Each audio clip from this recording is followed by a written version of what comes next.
right. The one, the only, the molecular biologist that specializes in the sounds that rock your fucking world, Mike Reeder. Thanks for coming on today, Hey, man. Matt. Thanks for having me, buddy. You're a lifesaver this week, man. It's been nice to get to spend some time with you. Yeah. Being in your shop and having you hand me guitars made me feel like a celebrity that I don't deserve to be. You know, it was... man. That's the fun part of it. It was quite the honor, and boy, does the new shop just like fit the vibe. It's like the Costco of shit you can't afford. You know what I'm saying? Like it's slightly more industrial than the other ones. Yeah, well, it definitely is. Definitely, that's what the vibe we're going for. Concrete floors, the furnaces are out in the room. It's just like a big, giant kind of warehouse vibe. And it's awesome because the other ones, like there's going through Clifton, it's like I feel like I got to go to grandma's room to find the nice shit. You know, I had to go to the third floor. It's like this is chaos. You know? Yeah. Yeah, there's stuff everywhere, and it's you know, I'm still getting stuff out of boxes. I was talking shit in front of those customers saying it might take you a while to find something, but like I really don't know how. I'm sure after a long career in this, you've learned how to organize in a way that you feel fit. But you did this move like all your life, like 3 different times. So yeah, you know, this one sort of was, you know, it's not organized. Man. I'm gonna be honest with you. Get this shit out of here. Get it up the street. Honestly, seriously, man. I had a couple buddies help me, and we put stuff on a trailer. We didn't even put some things in cases. We literally put the rows of guitars, and there's a video out there. Maybe we could find it and pop it up. Of us moving up the street because we only went like 10 buildings, but we had to go around the block.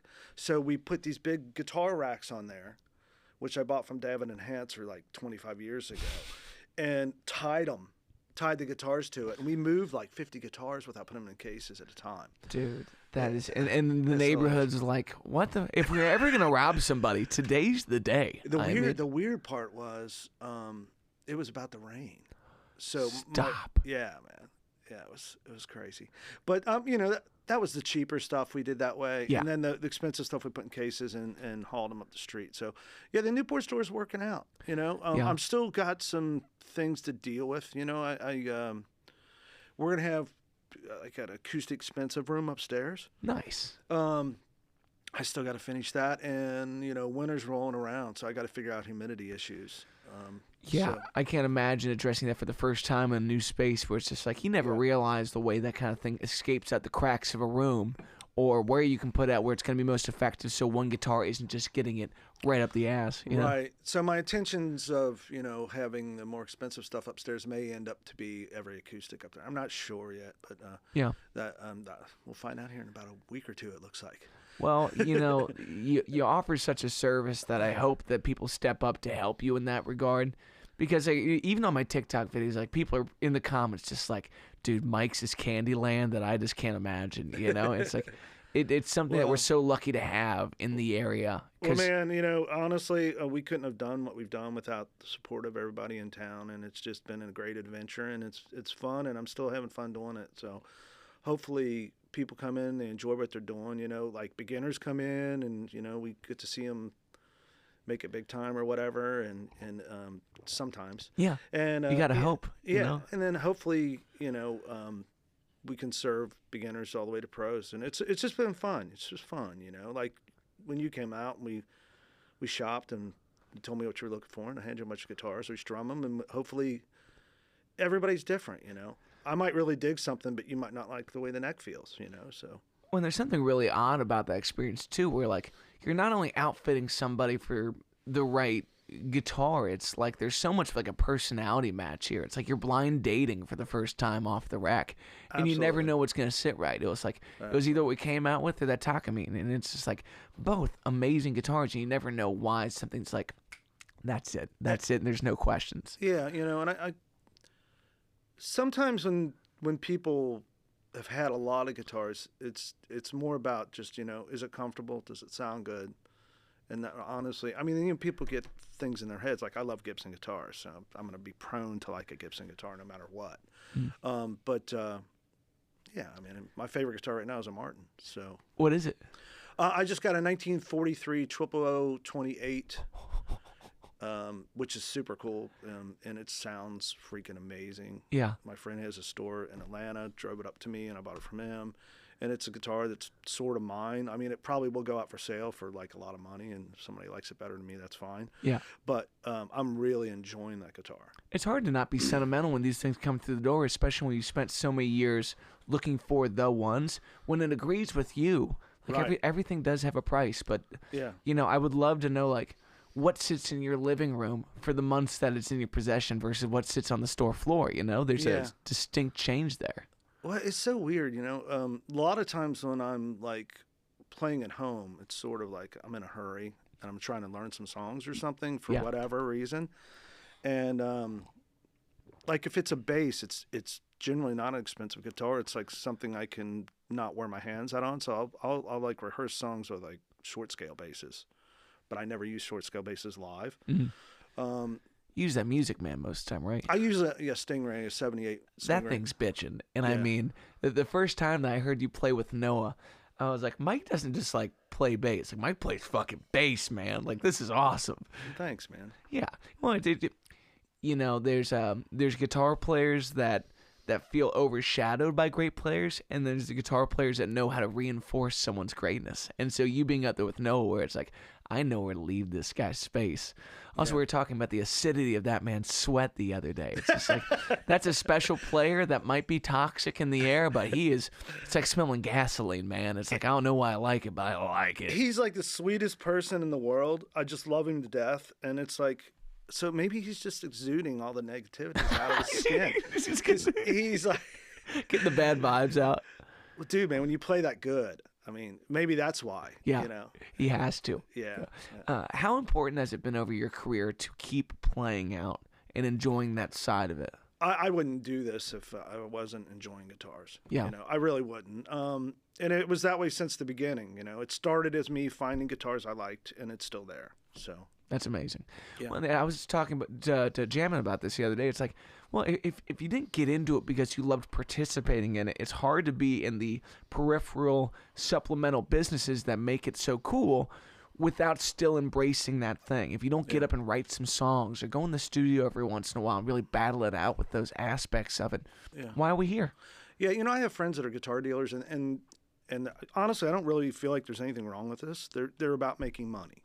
They're about making money, so they buy guitars to make money, and that's great. And I can't say I don't do that either. I have to do that. But the thing is, if I don't like the guitar, it's really hard for me to do that. And sometimes I'll buy a guitar. It's not necessarily a guitar I love, but I know that maybe you might love it. Mm-hmm. So there's that, But there's dealers that don't play guitars, that are just about, I can buy this for $50 and sell it for $100 or whatever. So, I spent a lot of time doing other retail things before I had a store. And, if you're just doing that, I feel like there's something else you could make more money at than this. Yeah. Yeah, you could sell whatever, You could be in the Kia dealership and it'll be going pretty well for exactly, I went to get some plants today, and I was thinking, man, this is like a great deal. That's good. If you had like a nursery, you could make a killing, Absolutely. Yeah, you're selling a plant for $150 that you probably got like 20 cents in or whatever. But you work your ass off to get it there. Yes, and it has the same level of love. But I love what you said. It's like sometimes you pick up a guitar, it's not right for you, but it's it's right for somebody. And I need you to tell the story of that Strat that you told me the other day. Oh, that's the Carl guitar? Yes. Okay, well, this is a really weird one. So I was at the Indianapolis Guitar Show, and this was back when the Indy show, not that it's not good now, but it used to kill, man. So I used to go there. The dealer day, it was always a 3 or 4 day show, so we would go early, and I would buy so much stuff on the first day, I would have to literally come home and unload. And, I mean, that's how cool it was. Well, one of these days that I was coming back, I mean, it's only 2 hours, so it wasn't that big of a deal. Excuse me. And I came to the store and I was unloading. Maybe this was on Sunday after it was all over. But anyway, I'm unloading. And my employees are in there and the customers are in there. And all these guitars are coming out and we're stacking them up in the front room. And this guy comes up to me and goes, hey, man, I'm really looking for a 72 Sunburst Stratocaster that's a hardtail Strat, which means no tremolo. And I had bought one from this guy who ordered one in 72, and his name was Carl. And he had got his name in the inlays in the neck. Like it was a true mother of rosewood pearl? board too, and the guy said he wanted a rosewood board. So Oh my God. so his name was Carl. It said Carl in it, and we're unloading, and I said, look, before I open this, I got to ask you what your name is. You know, so we dig through all the cases, we'd stack it up on the top, and he goes, Carl, and I just opened up it was like a wham, you know, it was like, wham, dude, Yeah. this is the guitar that you just requested with your freaking name in the neck. And and everyone just sort of aghast. They were like, you know, it was like stood back and looked at it, and the guy played it, and time passed, and you know, he didn't buy the guitar, which is the strangest thing. I mean, and Talk about the one that got away. I you know? still see him occasionally, and he'll say, "Man, why didn't I buy that guitar?" You know, Because it freaked you out, understandably so. Now, here's the really odd thing to me. I don't know if I've ever seen a Fender with the name in the neck. Like, I see that on a lot of classic Gibsons. Yeah. Like, that's kind of the aesthetic, but I've Sure. never heard of that from a custom shop. yeah. Back in the day, you could do that. You know, you could, whatever you pay for, they would do. Absolutely. Yeah. And when you do that kind of thing, is it like true mother of pearl? Or is it... That was. Dude. Yeah. That is such a loss. But, you know, there's these moments where you're like, this guitar is so specific that there's really only one customer for it, but, like, we'll take it in and see where it ends up.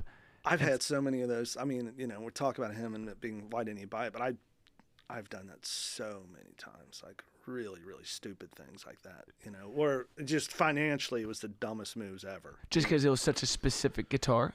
Well, yeah. I mean, I could have. There's this guitar.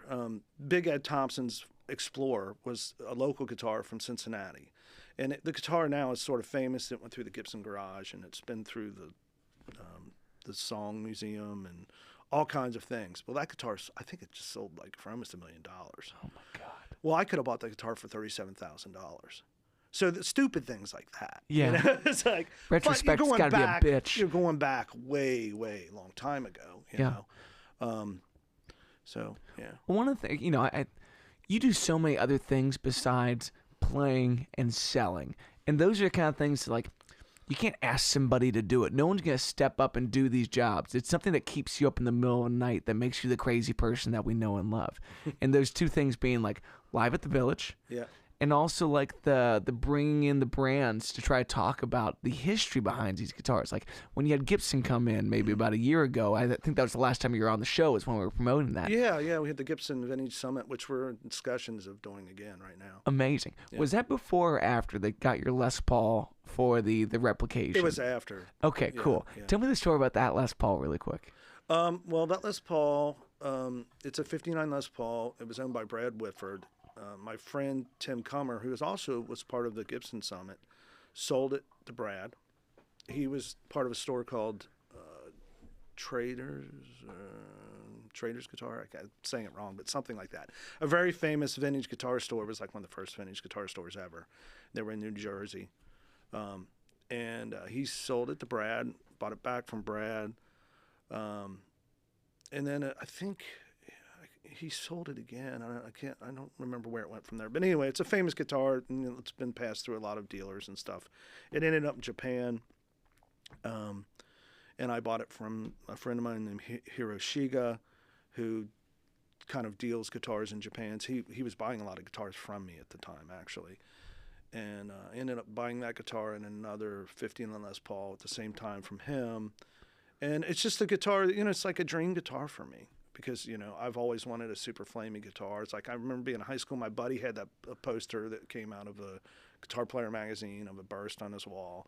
And, you know, it's a dream guitar. And it's one of those things that just fits my hand right, plays great. And, you know, that guitar is a super famous guitar and super cool. And when Gibson was doing the collector series guitars, collector choice guitars, they actually contacted me through my friend Ed King, and Greg Martin, who had their guitars being done, and they said, well, you should do Mike's guitar. And then Gibson was cool. You know, they sent me, you know, we went down there. They actually scanned a bunch of other guitars, too, of mine, another Burst and then a Red Special, which is a one-off guitar. Man, Yeah. it's got to be wild for... I'm sure you've been in contact with all these folks for so long about, like, you have your wish list that a couple of these other dealers know about. Like, it's got to be cool when the name pops up on the phone and you just know something's about to go down. Like, you can almost probably feel it in the air. Yeah, but, you know, you never know, man. It's not like I mean, yeah, I've dealt with a lot of people and they sort of know what I like, but I could sort of change too. You know, I used to like collect like Lake Placid blue guitars, Fenders, and then I went and Tohem blue guitars, Gibsons and Flying V's and stuff. Now I'm like super into like Gibson flat tops, and flat tops are my thing. I'm like excited about them right now. And when you say flat tops, is that like melody makers and things like that? No, acoustics. Okay. You know, acoustic flat top guitars, not arch top hollow bodies or anything. But Gotcha. So that's going to be like the typical J45s and things like that? Yeah, you know, any acoustic acoustic flat top guitars, Gibsons and Martins mainly, are what I'm really like into pre-war stuff. It's exciting for me right now. Yeah. Now I've always loved that stuff, but you know, personally, I'm just really digging it. Has it been odd with the new age of the internet? Just like you were in such a niche category of people that understood these things to a T, versus now there's like another boom in terms of interest and people that have an understanding but probably don't have the thorough enough knowledge that people probably always come in talking shit about what they do and don't know, and you're like, well, I'm not going to tell you where you're wrong, but yeah, it's good and bad because you know, there's a lot of you know, just false information out there, and people that have never handled things or never owned one, you know, often try to teach people. Sometimes people that know way more than them. So yeah, and you know, it's also good because you know, some of the record can be set straight, and there's people are learning things about instruments that they never knew, and it's a real shame that a lot of the guys that were involved in making a lot of these historic instruments never really got credit or interviewed or, you know, got to set the record straight on some things. So I mean, certain companies are pretty consistent. Like Martin's pretty consistent. There's not a lot of ambiguity there, but you know, like in Gibson, they did all kinds of crazy shit, man. The things that just don't stick to the usual standard features of a guitar, or they just did all kinds of stuff. And just like, is that like rogue builders at that point in time? One guy in the custom shop's doing this while another guy's doing that? Or is it just like brand wide, these 2 years got pretty weird? There was no custom shop.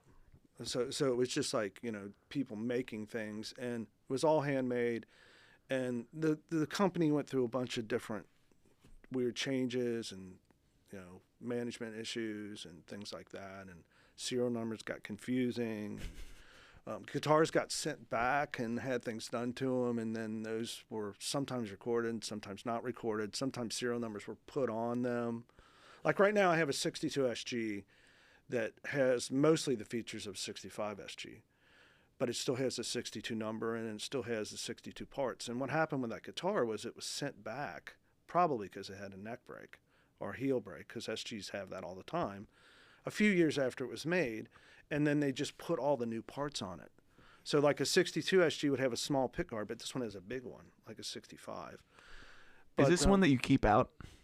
I'm putting the right tuners on it right now because the tuners were changed. Yeah. So it's not out yet, but that's really confusing because the guy thought he had a 62 SG.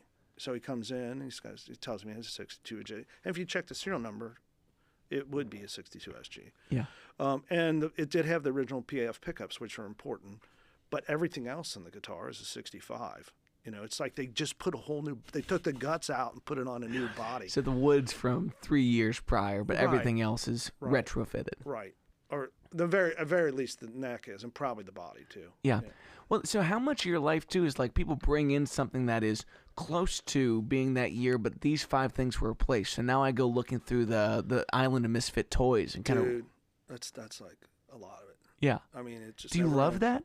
I love that, but it's honestly I don't have a lot of patience, and you know, you got to really be patient about. You know, I have boxes of shit, man, and the thing is, you know, you might be looking for a screw for like 2 months. I mean, whatever.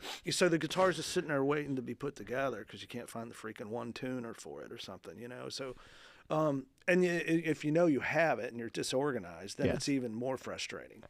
So, yeah. Well, you know, at least you have good guys in your life that are patient. You know, the one thing I know about from the top down of your organization, like everyone here loves the thing they do. Yeah. It may be a little mind numbing at points in time, but you do it because you're in the game. You know. I have this really cool keyboard right now. This just came to mind. It's a Yamaha. It's the one that Stevie Wonder played. It's super cool, like synthesizer. It's a CS50, I think. Anyway, it didn't work, so we had to have it repaired. And to do that, you have to take all the knobs and switches off of it and take it apart. It's like a mixing board. Imagine taking all that shit apart. So somewhere in the mix of all that, it went into repair, and 6 months passed, and then they couldn't find the knobs and switches. So being impatient and really wanting to hear it and put it in my studio, I just went and bought them all. So the box of that came, and then it's sort of that went off to repair again, and it never got put together, and then that box got lost. So I just said hell with it. I just took it like that because it was working, put in the studio. So it's sitting there right now without the knobs and switches. And during COVID, I found that box, and I took it. I think I took it to the studio, and now it's like kind of lost again. But shit like that happens. I mean, that doesn't happen with customers' guitars, because that's another thing is the customer guitars always take priority. So my shit sort of gets pushed aside if we get really busy with customer stuff. So when did you kind of diversify like what you were looking at? Because people don't know this about the Village. Like, first off, if you've never gone to the open jam on Wednesday nights, it slams and you'll get to play shit that you can never play anywhere else during one of these open jams. So get down there, really sign up early. If you're a drummer, even better, get down there. The drummers are always fighting it out for that gig, dude. Yeah. It's all these blues drummers that don't have enough of the gigs on their own, where it's just like, dude, I get it. Some real motherfuckers come in here, but we got to diversify a little bit. Dave Taylor's tonight, by the way. Hell yeah, that's what I'm talking about. Yeah. One of the few Gibson Kings in town that really holds it down. Black Jagger. Dude, what a great point. But you go upstairs there, and that studio is outfitted with things that, like, you really only see these on documentaries. Like, you've done a great job of collecting some of these old compressors, these old EQs, and it's wired up and ready to go. Yeah. And people don't know that about the space. That you have, like, probably the best analog studio vibe in the city. Thanks, man. Yeah, it's fun, and we would love to do more of that stuff for sure. Yeah, we should push that a little more. Well, the space seems like it's kind of in between finding itself. Like, you've been a theater now in full production for 2 years. Yeah, kind of officially. Yeah, I mean a little bit longer, but for the most part, yeah. And to be able to have shows on the regular, to be selling drinks, to do the ticketed things, like there's a lot of things to get up and moving here. But in addition, when you take the full studio tour and you start to realize what y'all are capable of, it's like, well, there's not many other rooms in town where you could do live tracking through some of this classic gear, or you can do, pretty modern production and then send it through there in post. Right. So then you get a madman behind the wheel like Mike DeColvey, and that's fucking on. You know? Absolutely, man. We can go full Pro Tools, or you can record the tape and then dump the Pro Tools, or, go through the analog board. Our Soundcraft boards from the 80s, which I love that board. Yeah. And, go completely straight to tape. A lot of times people will mix in the Pro Tools. It's just so much easier. But yeah, well, the most Mike Reeder thing in there is all the cowskin rugs that match your Esquire. That shit's so funny to me. I'm like, that's one of your isms now, Yeah. There's the cool thing is now I've added a bunch of cool pedals up there. So there's like tons of really cool pedals up there. Yeah. So it's fun. I mean, and I really wanted to. I've been threatening to make this pedal board, this like $50,000 pedal board, just all the cool shit on it, man. Put a Klon on there, and like a real Univibe, and just deck it out with all the shit. Yeah, I'm gonna do that someday, dude. When you go to a commercial studio, if you're not gonna do the home recording thing, you're paying for the locker, you're paying for the equipment that you could pull in here to use. You have the most expansive guitar, bass, and like classic retro sound locker probably in the Midwest. There's nowhere that's going to be a vintage retailer and lets you record in the space. So it's a pretty unique offer in that regard. Yeah, it's fun, man. Yeah, it's cool. I mean, often friends will come in and use my gear, but sometimes they'll bring their own stuff too, because you got to be comfortable. So that's what's really important in the studio experience, I think, is you got to be comfortable with your engineer, and you got to have fun. And, when I go to record, I try not to put the headphones on. I try to just be like the guy creating. And that's important, I think, is to have some separation. I mean, often, we can't afford all that, but it's different than like just doing it at your house. Yeah. Well, I have this thought that especially in a world where singer-songwriters, they kind of do everything in their band. Like, I'm in that category where I'd like to try to do it myself first. So then when I turn around to pay somebody to do it, I know why I'm paying them. I can feel the difference between my 10% and their 90%. Right. And so those things feel like, oh, I'm not going to put the headphones on and double check their work because I'm paying for them to do that work, and I don't even want to have to worry about it. So Right. You know, sometimes I know this may apply in your circumstances. You work with a bunch of different musicians, so you're almost like, even though you're the songwriter, you know, you got your band there, and maybe they're familiar with the material. Maybe you want them to do a certain, you know, play it a certain way or something. So it's almost like you're the producer too. So you're the songwriter and the producer too, and then somebody else is over there making sure the capture's good. And I think that's important to be freed up from that, because you know it's a lot to deal with, man. You know what I mean? Mic placement and all that shit. So you know, I feel like we can offer that pretty well. absolutely. Yeah. When you also have great producers in the room, guys like Mike, guys like Ellen, guys like yourself, where it's like these aren't people that just wheel and deal in the category. These are folks that have been behind the board for a long time. And, you know, you can compare it a lot to sports when you are bringing in multiple guys. It's like, here's the roster. Here's who's going on the field right now. I'm going to be calling the plays, but I need someone to zoom out and kind of watch the macro of this thing and make sure we're going in the right direction. Because the song's never done. It's just captured. And it's going to live this whole life outside of it. Like, we're talking about Pete in these videos where the songs have never sounded so full, and it's one guy and a guitar. Yeah. But that's just one living version of the song. Then you put the studio version out. You're like, what's that really famous live album that they have? Where it's like Live at Leeds? Yeah, dude, it's perfect. Yeah. But it's not the best version of these songs because there's so many competitive options out there. Right. You know, who it tends to be like, Pinball, we've never been cooler than that version you sent me yesterday. Yeah. Because you never hear Pete singing like that, you know? Right. Like, I mean, a lot of those, like, I love listening to those demos, those Who demos, because the structures of the songs are almost exactly the same. But it's just him filling up either acoustic guitar or just rhythmically with guitar, all that madness that the rhythm section throws in there. Absolutely. You know? And it's weird, if you listen to that stuff, you can tell that like Entwistle and Mooney probably caught like the accents of when they were hitting, you know, because he does all that with his right hand. Yeah. You know, it's crazy. And it's incredible the way that his right hand feels and dictates things. 'Cause Yeah. with someone like Keith Moon, like, it's not a straight ahead tempo. Some moments push and some moments drag, and that's Sure. the essence of somebody's appeal. And like Les Claypool's just blowing your fucking mind over there with diddling that thing. It's kind of confusing to watch. Like, Right. please pan away from him. Like, I love what I'm hearing. I can't watch it, man. The thing about Les, man, is he sings where he does all that stuff too, and it just blows my mind. No, the division of labor is two dudes' brains and one skull, you know? Yeah. But I don't think I ever really appreciated like my place as the guitar player in a mix as much as I did once I got in front of a board myself and I started trying to do the production thing. And, you know, as someone came from an acoustic background where it's like 6 strings all the time, big chords, it's like, get out of the way. And you start to learn how different guitars kind of play into those tendencies too. And it's just amazing that, like, you know, for our live at the Village, I had a couple guys that aren't the regulars in there. Yeah. So bringing them in here and saying like, well, let's start to rehearse this stuff.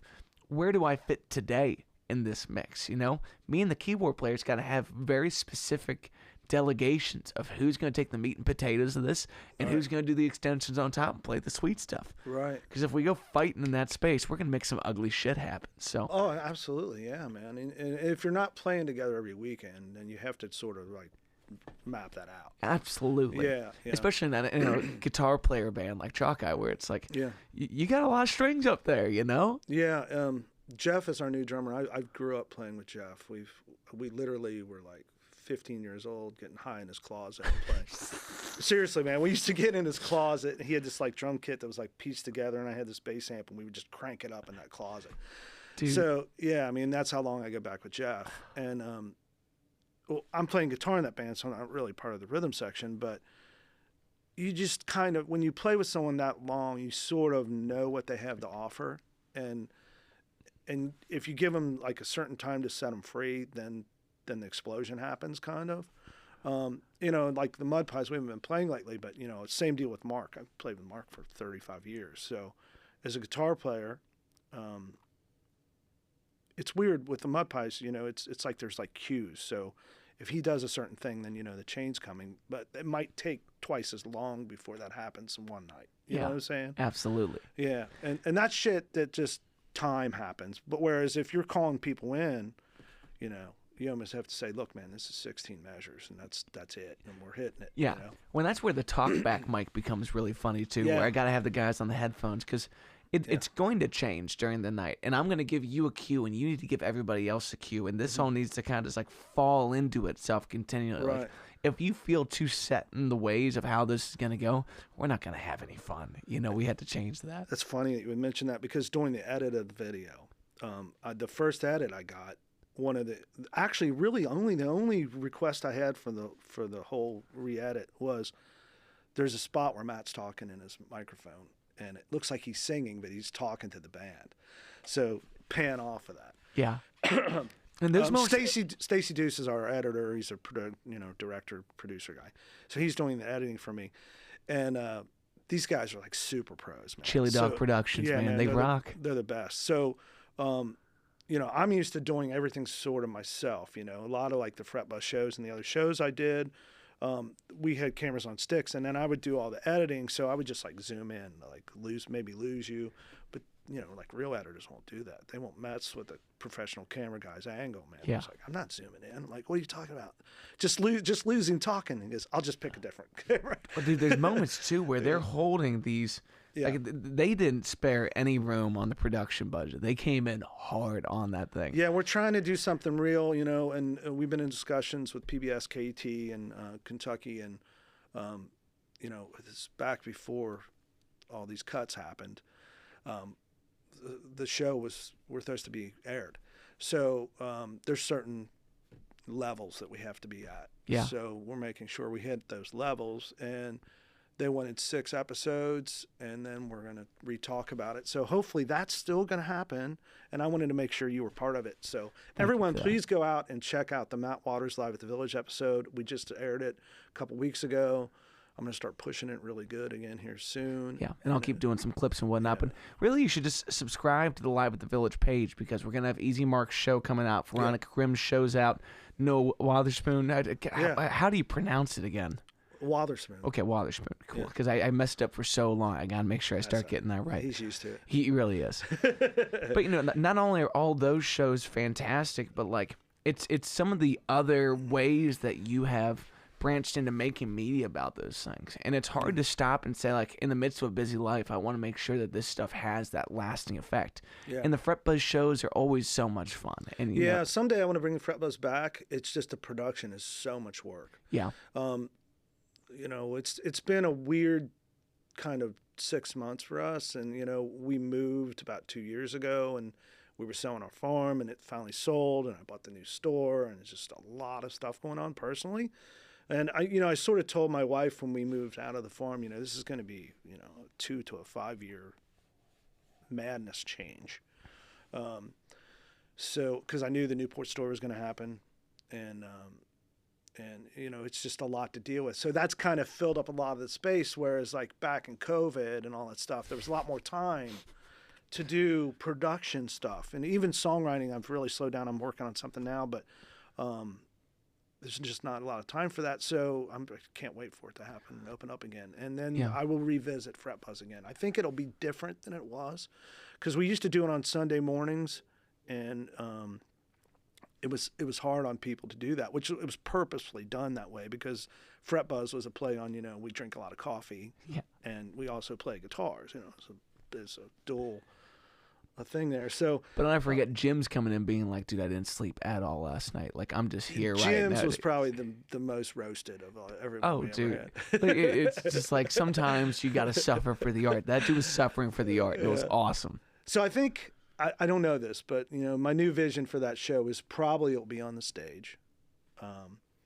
And it'll still be the same format, but I don't think it'll be early morning on Sunday anymore. Maybe not. I don't know. Well, one of the things I really love too is like when you take on a project like Live at the Village, where it's got to be to the nines of production quality that makes other things feel like, okay, well, that's the monolith, and this is the skinny material, where it should be easy for walk in, hit play, and it's rolling. We're going to do this thing. Right. Because that's so much more the interpersonal side of this, whereas that is the presentation. That's the final product kind of thing. So having a nice diversity of that's always important for folks that want to do that. And I can't stress enough how much it means that you want to do that stuff for all of us artists. Yeah, I do want to do that a lot, and I love the, just do what we're doing right now and no editing whatsoever. I love that kind of stuff, even when it comes to like recording and production, but it's very risky. Oh, yeah. And, you can't do that. You can't waste people's time when it's big enough, it's a production like Live at the Village. 100%. Yeah, when you got 5 cameras, 6 cameras, 8 cameras, whatever, and, a band that's doing it for the love of it and for the local community, you just can't waste everyone's time. So it has to be right. And thank God for Stacy doing that, because, and all those guys in Chili Dog, because I just couldn't do it without them. Yeah. So, yeah. Well, and another thing about those songs is like the songs live their life, but you're asking everyone to hit print and say this moment is enough. And sometimes it's really tough on material that's somewhere in its lifespan. It's like maybe the record's been out for 5 years, maybe the record's not even done yet, but someone's choosing to hit print on that. So there's a really mutual agreement of just like, this is the best we have to offer today, and we all got to be happy with this at the end. Right. And the more heads you add into that, the tougher it is to make sure. Exactly. Thumbs up. Exactly. And I've been trying. I think as the process of Live at the Village happened, if you watch the first episode where it was just me and Bill, just to see if we could actually do it, it was literally live. That was like live on Facebook, and then. It's just grown. It's just lighting's gotten so much better, and it's gotten better. And I do want to say it is a live show. I mean, the takes that are there are live. Yeah. I mean, if somebody really screws up, we might start again, but for the most part, that rarely happens. I can't remember. Did we redid the last song because the recording cut out on the downbeat. Oh, you know what happened is the electric went out. Dude, the electric freaking went out. That was a moment in time, and I'm glad we got to do it one more time just to make sure it felt right. But boy, was that hilarious that it came down on the one of the last note of the song. So instead of having a little bit of a trash can, it was, Yeah, give me the one. Yeah, the Cosmos wanted that in a lot of ways. It was very odd. So, Live at the Village truly is live. I mean, it's what happens right then. Yeah. So when was the first time that you considered making that show happen? Versus when did it actually start? Well, I've always had that idea for that show, and I've always wanted to do something on the stage, because all the other production things that we've done there was all done up in the studio, because our studio is an open control room. So it's sort of like up in, it's like sort of like a balcony area, and then there's a bigger room, which we call the main room, and then there's a B room, which is sort of like would fit a small band, and then there's a ISO vocalist thing, which we often just put guitar amps in, but probably 2 or 3 people could stand in there. So the ISO rooms are where people are isolated, and then the control room is out in the main room. And it actually really works well for TV, because you can communicate really well. So anyway, that's where we did all the production of the TV shows, or the YouTube channel shows. And we never really did something full production on the stage, and I've always wanted to do something that would support local musicians. I mean, because honestly, man, it's not like it was in the 80s and 90s and even early 2000s. There's not a lot of support for songwriters and local musicians. It's tough, man. Well, it's fascinating for me to hear about how much of a kind of a golden years path we had there. And at this stage in the game, like when I go to other markets, these venues have strong patronage. They have really dedicated listeners. They have a really thriving community that loves the artistic community. First in Cincinnati, I think we're still going through a bit of a rebuilding phase of finding out what are the clubs that make a difference in people's lives, what are the songwriters that feel worthwhile in supporting, and how you kind of make that appeal again. I don't know. Well, I mean, a lot of it's financially. It's just no money to be made. I mean, even if you can do it for the love and all that kind of stuff, but if you got a family, man, it's tough, So Back in the day, you could play out in an original club. Maybe you have to throw some, covers in there a little bit, keep everybody focused or whatever. But you could do that 3 times a week and draw crowds. And there was places you could do that, like Clifton alone. There was 10, 15 clubs on Shortvine. So on the weekends, there would be 25 bands playing up there, and you could hop around and see them all, and people did. Now, I mean, whose fault is that? I mean, it's not a fault. I just think the focus of like the younger kids is just not. They're just not their thing, man. It's not in the same. That's kind of like all we had in my generation. You know what I mean? It's like everybody was super into it. And when I was growing up, everybody wanted to be a guitar player or a songwriter, and it was about creation, I think, in that vein. Whereas now it's just something else. Yeah. And I don't think it's a Cincinnati thing. I mean, I get around. I think it's kind of the same a lot of places. Yeah. I mean, it really is. And for the clubs, now that I'm sort of a club owner, which is bizarre to me. So you I would have get wished that. I get it, man. I get it. I mean, people think the club owners are making a lot of money. They're not. No. They're barely surviving. So. Well, Yeah. when you look at those spaces and you start to dig into like what it takes to put up a show in a room that doesn't have the back line all worked out in the miking situation, it's like it's a big rock to move at all points in time. Oh yeah. And then someone comes knocking on your door like a PRO about paying for licensing and things like that. It's like, man, there's a lot of things to get your ducks in a row. Yeah. There is a lot. There's a club that I always hear about when I go out of town. When people ask me about Sudsy Malone's, and I never went to that club. Like, where was that? Sudsy's was right across the street from the Cincinnati store. It was literally right On across Short the street. Yeah. Was Bogart's in existence at that point? Yeah, Bogart's was there, and basically they were right across from Bogart's.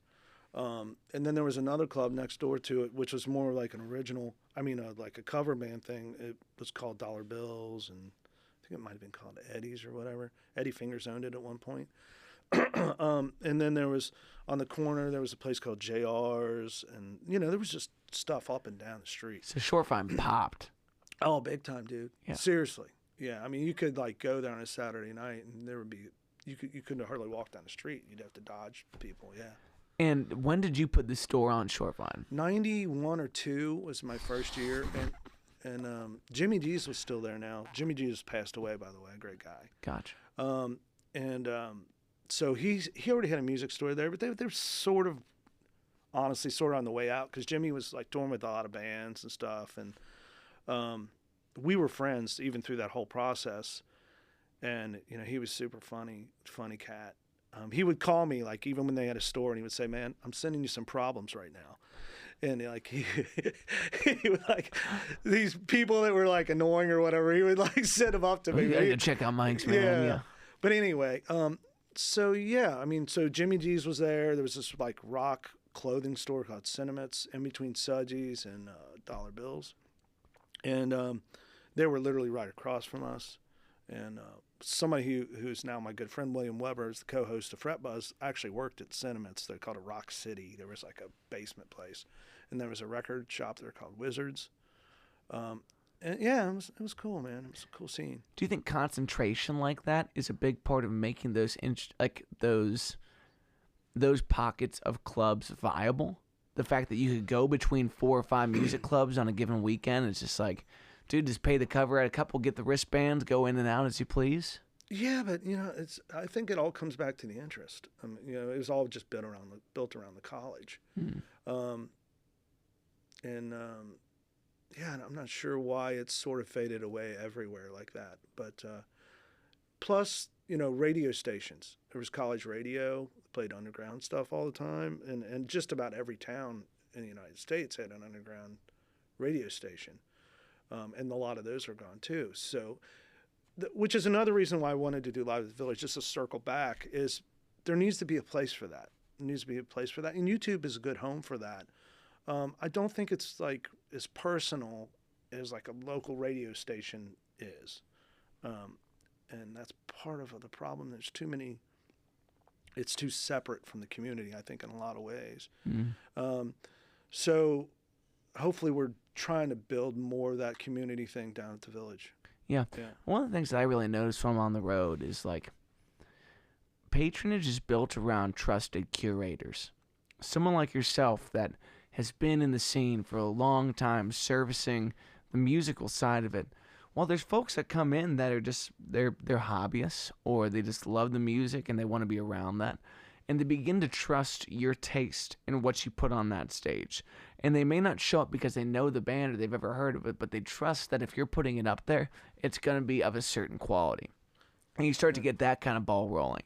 And especially in smaller towns where that trust is really well built, it makes all the difference. I mean, we used to sell at this club in Aberdeen, North Carolina, every time we went there, sight unseen, just because these people trusted the locals that ran it. Yeah. And that's actually a company, Casino Guitars, if you've ever seen their YouTube channel. I don't know if I ever not. I'll show you that on the way out, because they do a great job down there. And it's like, it's a pocket of nowhere, North Carolina, but it's a slamming guitar community that trusted some of the guys there to open up a club, and they were selling out great shows for everybody, and it was a blast. Yeah, that's really cool and very important, I think, Little towns in America have just changed so much from when I first started. Everyone had a guitar shop and cool clubs and stuff like that. It's kind of sad in a way, especially like Appalachia. Yeah. My mom's dad, who I never got to meet, he was long gone before I came along. He ran a calendar business that was kind of like intertwined in his side of the family. So he was going around Sundays selling calendars to the community, and that was enough to pay for the household. But on the side, he had a guitar and organ shop with one of his buddies from the war. And I there's no pictures of it that I've gotten to see, but it was an oddly obtainable thing at the time. Yeah. And you never really think about how, like, this dude had a Hammond C3 in the basement of, like, a house that couldn't fit 3 people. These days, they had 6 people and 5 St. Bernards and a Hammond C3. It's like they're throwing down there. Yeah. I remember going into towns and, like, we would even stop at the barber shops, because sometimes the barber shops would be the guitar shops, too. No. Yeah, dead serious, man. And gun shops, too. The pawn shop kind of vibe? Yeah. And more than once, barber shops would be guitar shops. Actually, there's still one. There's still one in, like, Cynthiana. It's a guitar barbershop. That's serious, man. You can go in there and look at guitars and get a haircut. And guys just sit around and play all day? Yeah, they sit around and play and talk about guitar or whatever. That's super cool. I'd imagine that you're only going in there for the guitars. You haven't got a haircut in a while, Mike. I'm gonna tell you. I actually cut my own hair not long ago. I just flipped it over and went. That's what I'm talking about. Dude, my wife asked about cutting my hair. Maybe about like a year ago now, because she's just like, it's just getting long. You want me just to trim it up? The only person that's ever touched my hair is my dad's cousin, who's cut it since I was born. There you go. So I have like an emotional connection, like, you'll never touch this. But I should talk to her about wheeling and dealing some fiddles. That could be fly. So this experience the other day where, like, I needed a new regular player. I was in a shitty situation where a guy bumped my main guitar. It cracked. I had to take it to the pro. He's going to fix that. But then, like, I went everywhere to try as much as I could. So I started at the Guitar Center in Tri-County. Everything there is generic, but a lot of options. It was good to sit down. Sure. Then I went to Third Rock, which the Third Rock guys were always cool Super enough, cats, Yeah. Then I went to Jam House because it was in that part of town. And I was like, all right, let's get serious about this. I'm going to Mike. Yeah. And I was like, we'll see if you're even in there, how busy it's going to be. And again, to have you pulling guitars off the wall was something that I feel very blessed that you would do for me. It's like, oh, man, you're a great friend, and to sit there and to say, like, I think this will work for what you're telling me, but also just to shoot the shit and not to feel so pressured into buying something. Like, you don't want to feel like a friendship depends on you making a purchase or not, but you certainly have an eye for pulling these things in. So why don't you show the folks what we came out with? Oh, okay. Cool. And I've never bought an acoustic of this brand, but Mike Reeder with some serious taste. Yeah, it's like a 90s. Or no, what year was it? 2015. 2015. Yeah, very, very played, but super cool SJ200. And so what is the SJ200 versus the J200? Well, the early ones were SJs. They were called SJs until 54. There's some slight bracing differences and a different bridge option. Gotcha. And that stands for Southern Jumbo? Yeah. Okay. Yeah. So that bridge option versus the J200, is that more like it doesn't have the openings in it? Yeah, I think right now I don't even know if they make one called J200. I think they just make the SJ200, but different inlays, earlier features. Yeah. It's certainly a more desirable look. I think for What sure. and what I really liked about it is I picked it up and it felt like a tank. Like typically, like But you it know, weighs like nothing. it truly. For a giant guitar, this thing weighs like 5 or 6 pounds. Yeah, but it feels sturdy as a rock, Yeah. and for the condition it's in, like you've given me a number that I really can't run away from. Yeah, when it came in, I was telling you when it came in, it had like stickers everywhere. It had like some markers on it. The guy like carved his name somewhere. Yeah, well, there's the R on the back of the Yeah. headstock, which I've decided that her name shall be Reba. But structurally, it was good. I mean, there was some. I think we did touch up a couple of spots that were like this. I can't remember where they were. Yeah. Maybe right here or something. But for the most part, it's like there was nothing like physically bad. There was no broken headstocks or, the frets. It plays like amazing. The size of that neck versus 90% of other acoustics, especially ones I picked up that day, like it's a small neck, like it's super approachable for lead playing, which I never look at that like a lead guitar, but for the wacky shit I like to do on an acoustic, Yeah. I'm very excited to get a pickup Well, in it. honestly, the action's low, and I think the neck is kind of wide. It's not tiny at all. You don't think so? No, man. When I get down towards the nut, I mean, I feel like wrapping a thumb on there, like it's very natural, and it's like a very round neck versus having like the flatness that some Martins or like, man, early in the day when I was at Guitar Center, I played like the Epiphone version of that, and everything about it was just wrong. And so like, this style of guitar would have never crossed my mind as the option.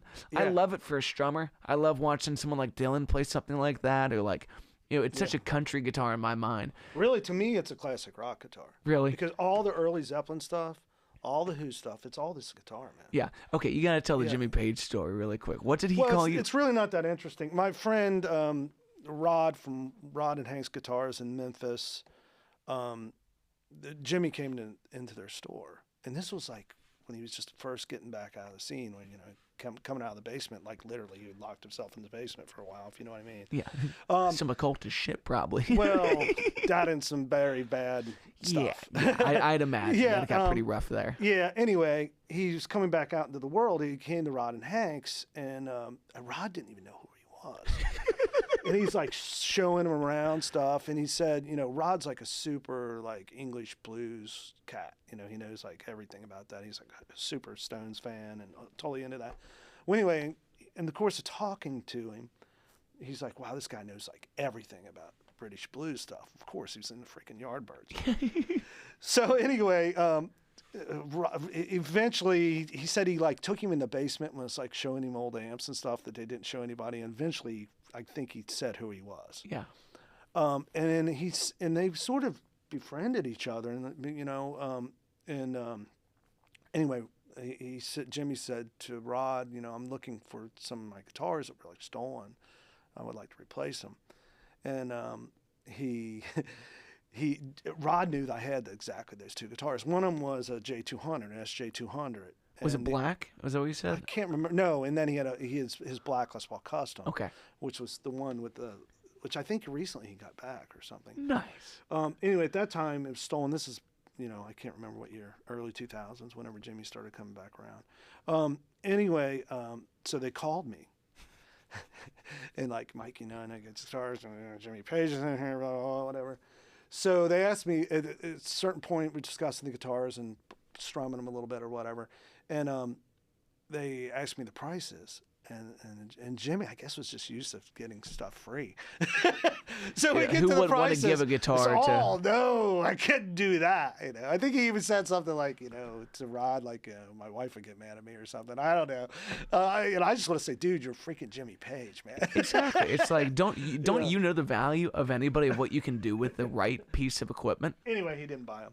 Yeah. But yeah. How far into your career do you think you lost like the shock of certain stars buying guitars? Like they're just players looking for the right thing, but you've had some of these names come through where it's like it's odd to see you as a person that just wants to buy the right thing. Yeah, I mean, I don't know. It's weird. I've always been.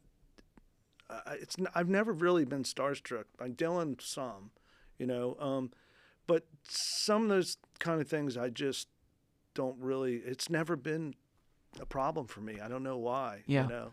I think that's one of the special appeals too, where like for guys like me, they're just like, I'm a local buddy that's trying to do the thing. Yeah. But I know that, that all of Tedeschi Trucks is sitting in the back of the store talking to you on any other given day. Yeah. What was it? How many Tweed amps did he buy that day? They bought blackface amps, and actually Susan just came back like a few weeks saw ago that. and bought some more. Yeah, dude. I was just thinking about the J200. Joel came in the store once when they were on tour with one of my favorite songwriters of all time, Steve Poltz. He was with her, and I had a Joel guitar. And it was just me and her upstairs. I think Steve was up there for a little bit, but he left. And I was like showing her this guitar.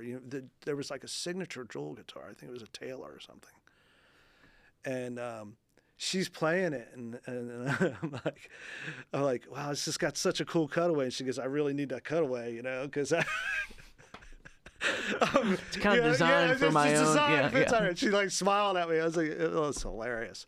But anyway, I don't know why that came to mind. But well, you just have these moments where it's like it's oddly meta in the end. But to be treated like a person that knows how to use this equipment, like you have the best of both worlds, where a 16-year-old can come in and play the guitar of his dreams just for a couple of minutes, and you can watch the glimmer in that person's eye, or you can have Derek Trucks saying like, I know you have the holy grails, and I'm here to buy the entire inventory of them. And you get to work both those deals out in such like a loving way, and know where they're going. And honestly, the coolest thing is you never know what's going to happen every day. Yeah, that's the beauty of it. How many times you sold into the Nerdville catalog with Joe's stuff? You know what? I can't even. Me and Joe talk about guitars and love guitars, but I honestly don't remember selling Joe too much.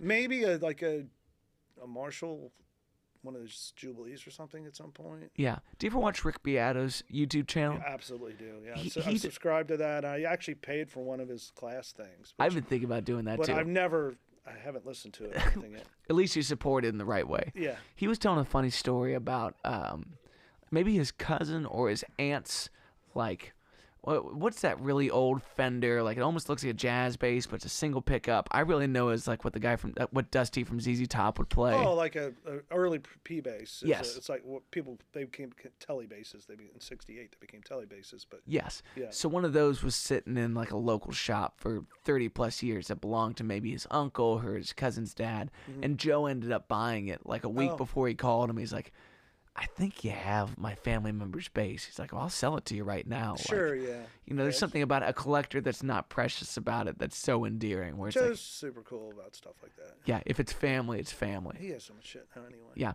You guys start to wrap things up? No, I've got like 30 minutes, man. Okay, cool. Yeah. I just got a text here from the store, though. See what's going on. Okay, yeah, do what you Maybe need it'll to. be interesting. Well, I got to say, so the Clifton guys just finished working on my Dr. Z, and ever since I bought that amp from Marcos Sastry of the Bluebirds, who's a phenomenal guitar player, has what I would describe as erratic, fanatical taste in guitars, like buys really nice shit and is just on to the next thing, it seems. Yeah, I remember going to his studios like before I had this studio, and it was just badass. Dude, it seems like he's always got what he needs. So I bought a 4-screen American Standard telly that I love to death, and I bought that Dr. Z from in the parking lot of Third Rock, Nice. maybe 5 years ago. And I love both of them, but the Dr. Z's always given me hiccups. Yeah. Because something about the chassis was just loose. It needed to have, a handful of things. And then right when I got it back the first time and it was working, that's when I decided, I'm going to be extra. I'm going to move to the 3-cable method, start running the effects loop and all that. Then the effects jack is busted on that, so I sent it back to your guy. Yeah. But I was very impressed with the job that was done, and that amp is just kicking the shit out of me, man. Those are great amps, man. Dude, and watching more of I think the greatest guitar porn for Dr. Z amps is anything Brad Paisley. I mean, no one works those things the way he does. Have you ever heard the interviews of him talking about getting his first AC 30s? No. He had to order both of these things from England. He's just talking about being a 17-year-old kid or 18-year-old kid that's been working the circuit, and both of these things show up like late enough in the day that his parents are going to bed, so he can't turn them on. They just have to sit in the living room. That's like torture. Dude, exactly. That's hilarious.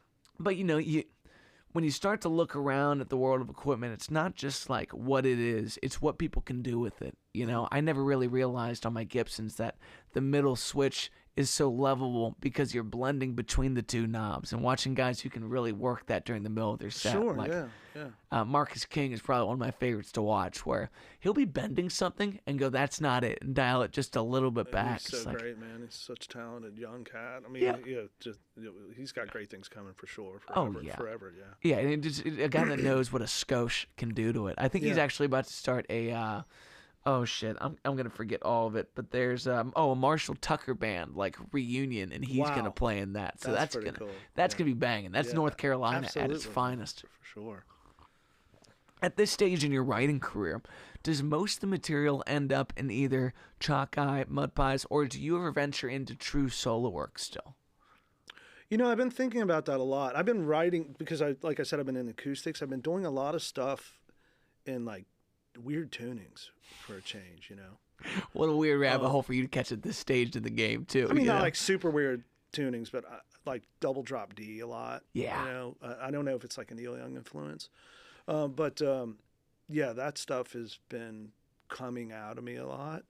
And it's weird with those kind of songs, they sound great acoustically too, but you know, when you turn up an amp, they sound massive when you like play distorted as well.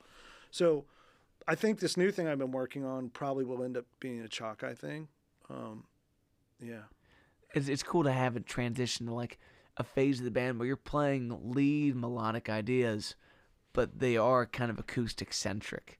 So the rest of the band can be a little bit more sparing about how they approach the material. I've never really been in a band with a second guitarist like Bill, because he's got such a weird perspective on things, which is I love. It's like awesome. Even his choice of chords. I mean, he will not play a normal bar chord, which is cool, because then if I play the same, a different form of that chord, I'm more traditional, like rock and roll playing chordally. So it just complements each other. And he plays a Gibson Trini, which is basically a 335. And then I play an Esquire, which is sort of different. Yeah. I'm doing probably more leads and stuff than he is, because actually probably 2/3 of the songs are his, or the basis of the songs. Often I'll add like a bridge or a chorus or something. But that person, whoever the songwriter is, generally is the root of the chordal section. And the other guy gets to be the icing on the cake. Layer another melody or a corresponding melody or whatever. Well, the Esquire has such a chimey vibe to it, but there's something with the Trinis that's just like it's very different than any other 335. And I don't know if I would attribute that to a pickup difference or just like maybe it's just looking at the headstock makes me think it sounds different, but it's just weird. It is a weird instrument because it's basically a Firebird neck. I never thought about that. And then when you get the through body, it's like it kind of is a Firebird with just bigger wings to it. It's a Firebird on a 335, basically. That guitar that he plays, someone had a stop tailpiece because it would have had a trapeze originally. I don't remember how he ended up with that guitar, but I think he just played it for a while because I had it. And then eventually he's like, man, I just got to buy this guitar. Man, that reminds me of two Keith Richards things. Like, one, I love hearing Keith talk about, like, two guitar setups where he's like, we got to sound like one guitar. Like, I don't care how many guys are up here. We got to sound like one guitar. Yeah. And it's like, you really don't seem like you're helping the cause up there, though. Like, you are all vibe. You don't give a shit what Ronnie's doing, but I guess you're thinking about it, you know? Well, they play very sparse sometimes, so I can kind of see that, But I just love watching him with the cigarette dangling out of his mouth, just like... His right hand is so lazy. You compare that to what we just watched with Pete the other day, where it's just like, this dude is laser-like precision. Like, absolutely. And the first time you actually go for a windmill, you think about like the coordination you need to have to hit 6 strings right at that angle. It's like, you're not working with a lot of wiggle room here. No. But then you watch Keith, where it's like, I don't even think he knows where the guitar is right now. He's just so lazy about his shoulder. And him and Ronnie are just one magnificent piece. And the laziness kind of accentuates that. Yeah, and if you watch his finger picking stuff, he does a lot of like videos like just him playing acoustic. It's amazing. He can do that stuff really, really well. He has more of like that classic blues sense than almost anybody. It's like no one does the Robert Johnson stuff like him.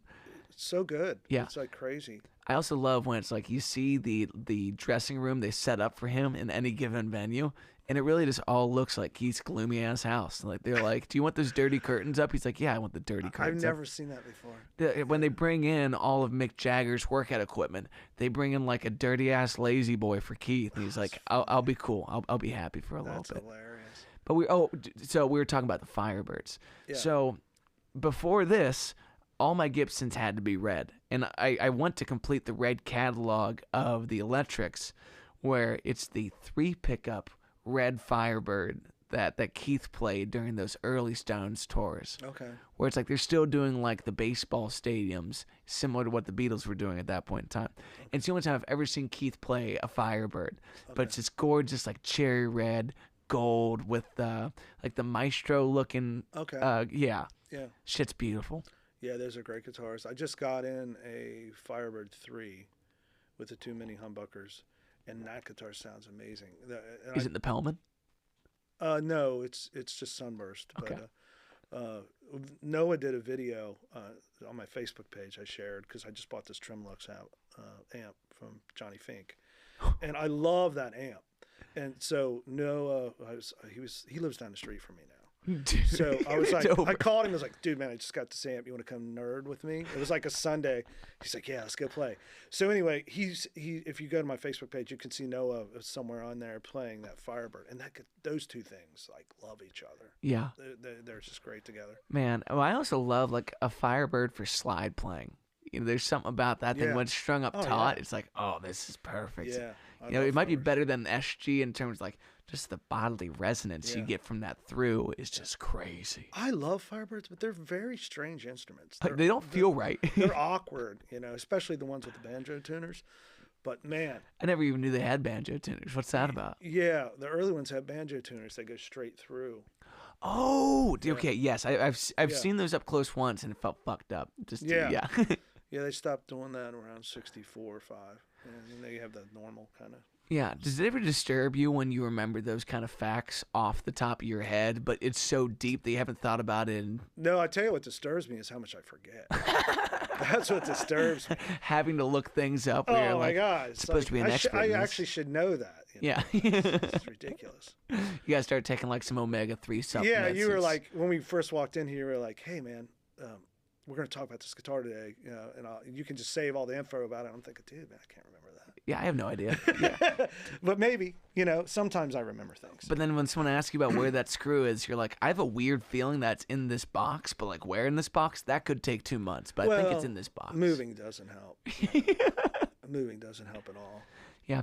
Do you ever look at channels like Norms or any of the other like guitar shops / media outlets where they bring in players to demonstrate new things that come in and feel like there really is a specific community in Cincinnati that's oddly perfect for that. Guys like Johnny or Danny or Scotty Bratcher or Noah. Or something. I don't know that I compete with those fucking guys. Like they're much better players, but I appreciate being considered for that spot, but some of these guitars, like, it doesn't make sense till you put in the right hands, and then the world can truly understand, Well, it's funny you say that because literally in the last 2 weeks I've decided I'm going to kind of get like an assistant because I've been sort of building the Newport store over the last 3 months since we moved there.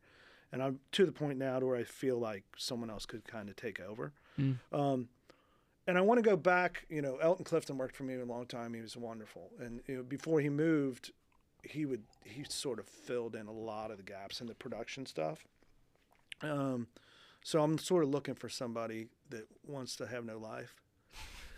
Well, someone that loves it enough to say, like, this is life. To do stuff like what you just said. Yeah. Call people in, make videos, but also be willing to go upstairs and grab that case when I don't feel like doing it. You know what I mean? Yeah, you need to have someone that understands, like, you've done this work for 35, 40 years. Like, this is your entire life, is finding that case. So I'll announce right now that I'm looking for someone. If if you want the work, man, and you're not afraid to work hard and you enjoy it, come give me a call. Yeah, I remember the last time that you were looking for someone in that spot. We talked for a little while, and I was like, I don't know that I have the capacity in my life to do all this. Well, that's the problem. That's the problem. And you know, there's got to be somebody out there, either young or older cat, that's kind of established that just wants to be around the scene, make some money and enjoy. I mean, it is fun, but it's not always fun. And it's not the job for the guy who wants to sit around and play guitar, because that's not what happens. No, not in the slightest.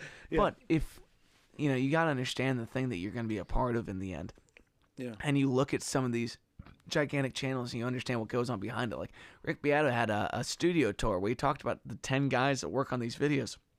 You only see one all the time, but there's 10 people working around the clock to make sure this thing happens. And like, if you're a killer with an iPhone and you love the minutia that makes these things special, like this probably is the job for you. You just gotta be willing to get your hands dirty. Yeah, I mean his thing he does is a pretty big production. I know somebody was sort of involved in it. Yeah, it's a big deal. Oh, for sure. Yeah, I mean it's like going on the road with a camera crew kind of stuff. He just went to London to go see David Gilmour like twice, you know. Yeah. So yeah, I mean, what we would be doing would be much small time, but there would be some bigger stuff too. But yeah, I'd love to like be able to do stuff like that. And it'd be good for the store. It'd be good for everyone, I think. You know, to do that kind of thing. Yeah. Well, I will keep an eye out for the right person. Yeah, make sure they come talking. You know, one of the things I love from that David Gilmour interview is talking about like he'll play an A with 2 fingers, and like the tip of his finger will be barring 2 strings at once. And there's got to be all these things where, like, the right guy walks in the store and you just hand him something, and you realize how wacky it is, the way that some people play these things that you're like, dude, I know that lick. It's way easier than that, but the way you play it's kind of fucked up and awesome. You know? It is weird how, definitely, for sure. The different approaches to the same end results, it's just like, it's maniacally interesting. Like, yeah, I mean, we were talking about, like, playing in weird tunings and stuff like that. Because the chord forms change. You know, you're still playing the same 3 notes, but you have to do it differently. And then, you know, like you play with somebody like Bill who plays weird chord forms anyway. Yeah, I mean, it's just crazy how many different people do things differently like that. And it's fascinating. Yeah. You know, I remember, that just reminded me, Bill submitted like a song, is like, we're working on a song. I'm like, dude, man, that's just 1-4-5. He goes, really? Yeah, just because you're playing these weird oddball positions and weird tunings doesn't mean it's just 1-4-5. You know? Well, sometimes it's great not to know, because like the science can ruin the romance, and the romance can ruin the science of it. You know, like I have a hard time with alternate tunings because recalibrating my brain, even in drop D, where I'm like, everything's a whole step away from it should be, and I'm kind of farting out right now. It's like. Yeah, I'm just getting to the point now where I'm like, oh, this might be cooler in that, and I know I can rip those options. If I had to go to double drop D, it's like, well, I'm a little wonk now. Like, that's just going to be an open drone then. We're just going to leave it as is. Well, honestly, yeah, when I play a lot, it is open drone. Yeah. A lot of times I won't even push down that bottom string just because it's, you know, it's ringing the root. Yeah, it's just living that chime life, you know? Yeah. I tell you what's really helped me with that. Some of it is playing mandolin more. Because it's so different than, like, you know, I'm ingrained as a bass player mostly. So I think of mandolin as a bass upside down. That's the way I think of it. And a lot of it's not chordal. Some of it is. But yeah. And also, like, the Wednesday night jams. That has really helped because I end up filling a lot of positions when there might not be a bass player. I actually ended up playing drums once, you know, which is a nightmare. But so, yeah, I mean, so you do a lot of things like that. And a lot of times guitar players will get up and, you know, some people will only be able to play with a capo, you know. And the weird thing is, it's like they'll get up with a capo and then they'll also be tuned down. So it's like, okay, I'm using a capo and I'm, you know, step and a half tuned down. It's like, what, dude, man? How, you know, you have to play by ear because, you know, there's no way you can follow that. You know, just transposing that in your brain, at least for me, it's like impossible. No, there's no point in doing it. It's like there's you spend all this time getting things underhand so that you go to the next most logical thing, and when it breaks that logic, you start to lean into that weird, but like that's why you learn the thousands of cover songs. So it relates to that, but it's kind of like this. So let's just merge the two and move on. Like I don't want to have to think about it. I want to feel it. And it's getting into that, especially like what I love about the open jam too, and you filling all these slots. It's like, here's all these guys that work with Mike, where you're Mr. Boss, you know, where they're fetching cases for you, and now you're just a guy up there just struggling through the form of this, just taking it to the dome, like, oh man, dude, I'm playing Mando on this tune. I think we're 7 minutes in, and it's getting really bleak out here, you know. But that's the game. Yeah, it's fun. It's great, and it's an adventure. And sometimes you don't make it to the top. Yeah, and it's humbling in that. It's more fun. But yeah, it's great, and it's so much fun when people get up there with different song ideas, and it's really cool when people do their originals. Yes, especially someone like Mike Morawski, where it's like Mike has such a great basis of listenership that his material has no home. You know, in working on his last EP, it's like I love that I really have no expectations for you because I can see little drops of so many things you love, you know? Yeah, I really like when he does just by himself, acoustically. Yeah. He just hosted the jam, and it was amazing. He's a special cat. He did like 45 minutes. A lot of times people only play 20 or 30 and then start calling people up. But Mike did like 45. And, wide variety of stuff. And vocally, he manages to pull off some crazy stuff, man. You know, it's not just folky stuff. It could be, he does like, dude, I don't know, all kinds of stuff, new wave stuff. He does some deeper metal too, like and he's just Mike is neck deep commitment to everything he loves, from being a father to being a marathon runner for a little while to playing in the. Dude, Mike lost a ton of weight, you know, running between 100 and 200 miles a week. Wow. You know, for a little while, like he was just listening to jam band shows, running. That's crazy. It kind of transformed Mike. Like when I met him, I was a sophomore in high school, going on like pretty much like a volunteer trip with kids from my class at the nonprofit that he was running at the time, and he had just left teaching at my high school. So we really knew each other through this program called Mach 1, and I was just a student. But from the moment that I'm fucking 15 years old, Mike treated me like a day one homie. He was just always so good to me. Oh, yeah. He's great to me, too. Yeah, as we've kind of ended up in a similar place, it's like, oh, this is perfect. And I love that dude to death, to watch all the many phases. Yeah, he actually sent me a message today and asked me to go to a concert with him. He got me a ticket. So dude, that's the kind of a sweetheart he is, for sure. He's a real one. Well, on that note, you do such an important thing for this community, man, and I can't tell you how much I appreciate it. From putting that guitar in my hands to... I'm just having the ride with you guys. And without the support of Cincinnati and musicians, we would not be here. There's no doubt about it, man. So thanks for letting me take the ride. Always. Congrats on the move. Make sure you stop by the new Mike's music location. Newport, 1007. Yes. Make sure you check it out. Subscribe to the Village Theater on YouTube. Yep.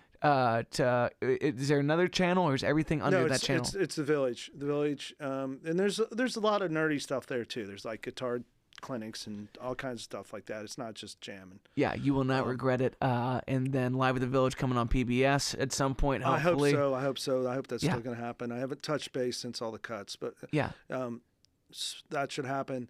The theater every Wednesday night, open mic. You don't have to bring anything. The bar is open. Bring your guitar. But often people just play my guitars, which is fine too. Understandably so. Yeah, everything's set up. It's ready to go. There's a different host every week. We got to get Matt back. Yeah. Easy Mark and the Moving Targets when? Oh, yeah. We have a Live at the Village with Easy Mark and the Moving Targets coming up.